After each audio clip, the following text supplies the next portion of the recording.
Hello. Assalamu alaikum wa rahmatullahi wa barakatuh. Akkam jirtan baga nagaya walitti deebini. An Abdullah Siraj.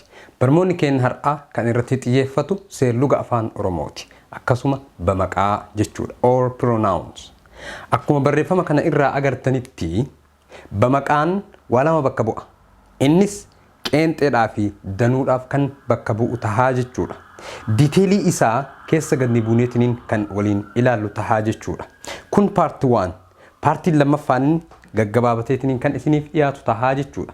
Mee kallattimaan gama barmoota amma isinii qopheesse kanatti isin haa dabarsu. Afaan Oromoo or Oromo language bamaqa afaan Oromoo jedha. Akkuma asirratti agartanitti bamaqaa or pronoun. Kana jechuun bamaqaa jechuun akkuma maqaan isaa agarsiisutti jecha bakka maqaa bu'uu jechuudha. Akkuma maqaan isaa agarsiisutti jecha bakka maqaa bu'uu jechuudha. Innis qeenxeedhaanii fi qeenxee jechuudha fi danuudhaaf kan bakka bu'u jechuudha. Bamaqaan maqaa qeenxee bakka bu'u fi maqaa danuu bakka bu'u gosa adda addaatti qoodama. Okay? Irraan isiniif deebi'a. Bamaqaan maqaa qeenxee bakka bu'uu fi maqaa danuu bakka bu'u gosa adda addaatti qoodama. Afaan Oromoo keessatti Afaan Oromoo keessatti bamaqaan hedduutu jira. Isaanis akka armaan gadii kana fakkaata. Mee gama bamaqaa kana maqaa qeenxeedhaanii fi maqaa danuudhaan akkamitti akka bakka bu'u mee waliin haa ilaallu. Garasumatti isin dabarsa.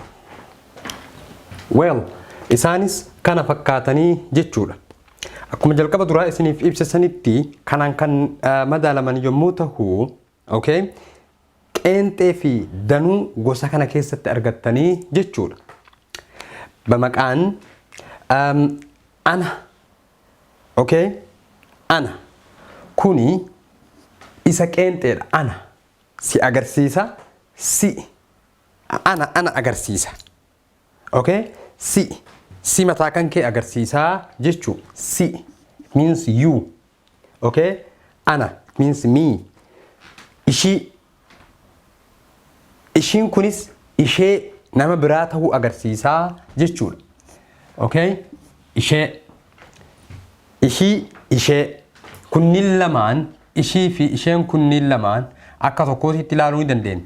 Ishii because akka qodama afaan Oromootitti ishiis jechuu dandeetta, ishees jechuu dandeetta. Inni kan biraa isa himsin jedhama.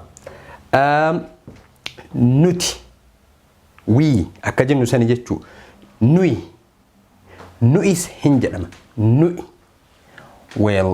I can write over here for you. Nui. Nui. You have to put this one mallattoo kana jidduu kaa'uu danda'uudha qabda. Nuis hin jedhama jechuu. Isin. Isaan. Isin. Isaan. Asitti kan agartu qeenxeedha. Bamaqa qeenxee. Si. Bamaqa qeenxee kunis ishii bamaqa qeenxeedha. Isa. Even this kunis qeenxeedha singulariidha. Nuti. Nu agarsiisa jechuudha. Nui. Akkasuma isin. Isaan. Kunniinis danuudhaa fi qeenxeedhaan wal qabataa jechuudha. Gara fuulduraatitti addaan babbaysee addaan qoqqoodee akkaataa ramaddii isaatiin isin agarsiisaa jechuudha. Walumaa galatti afaan Oromoo keessatti ramaddiin bamaqaa gosa sadiitti qoodama. Afaan Oromoo keessatti ramaddiin bamaqaa gosa sadiitti qoodamaa jechuudha. Inni kunis ramaddii tokkoffaa ramaddii tokkoffaa first person, second ramaddii lammaffaa second person, ramaddii sadaffaa third person jedhamee bakka sadiitti qoodamaa jechuu.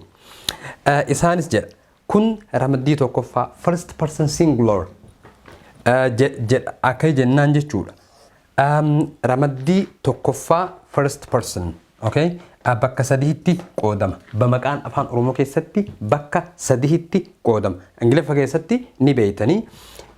Ramaddii tokkoffaa first person singular. Singular and plural. Just later I will explain for you about that one deeply. No, now just amma kanuma isin qaabachiisuudhaaf just I want you know like roughly now. I don't want to get in deeply because it makes you confused a bit. So now inni lamaffaan, the second one is ramaddii lammaffaa second person singular jennetiin qoonnaa jechuu singular or plural. Alright, okay. The third one is ramaddii sadaffaa. Ramaddiin sadaffaan third person. Wanti kuni duraan yeroo jalqaba duraa grammar Ingiliffaa irratti baradhu make me confused was, but now I'm alright. So kana fakkaataa jechuudha. Bamaqaan afaan Oromoo keessatti bifa kanaan kan dhiyaatu ta'aa jechuudha. Kanaan dura isinitti himee jira. Bifa kanaan yookaan hordoftaniitiin akkaataa aan isinii qindeessa kanatti yoo qabattan ta'e you can understand this one easy. Bamaqaan afaan Oromoo keessatti bakka sadiitti qoodama. Innis ramaddii tokkoffaa, ramaddii lammaffaa, ramaddii sadaffaa, first person, second person and third person jedhameetiniin akkasitti qoodamaa jechuudha. Gara fuulduraatitti bal'innaan maal akka ta'e we'll see together. So barmoonni keenya har'aa kan irratti xiyyeeffate akkuma asirratti agartan kana bamaqaa or pronoun isa jedhu sanii jechuudha. So bamaqaan kunis bakka sadiitti wanna ramaddiin bamaqaa kuni bakka sadiitti qoodamu afaan Oromoo keessattis barannee jirraa jechuudha. Haala kanaan yoo kan qabattan tahee baay'ee tokko gaariidha akkasuma understand isiniif tahaa jechuudha. Isaanis akkuma jalqaba duraa isiniif ibsetti ana si'i ishii, okay? Ana agarsiisa si mataa kee agarsiisa, ishii nama biraa jechuudha. Nama biraati. Akka nama sadaffaati jechuudha. Isa nuti. Isa nama biraa isa akka ishee jettu san isa jetta jechuudha. Nuti, nuhi, we akka jennu san jechuudha afaan Ingiliffaa keessatti. Isin, isaan, they, you, akkasitti qoodamaa jechuudha. Fageenyaan gara fuulduratti kana keessatti yeroo isiniif ibsuutti isinii kaaya. Dhiifama iddoon nan gahu jechuudha. Iddoon waan nan geenneef apologize you because I don't have space to explain for you by English what about this one. That's it like first person, second person and third person. So kana fakkaataa jechuudha. Barmoonni keenya har'aa kan irratti xiyyeeffate bamaqa or pronouns.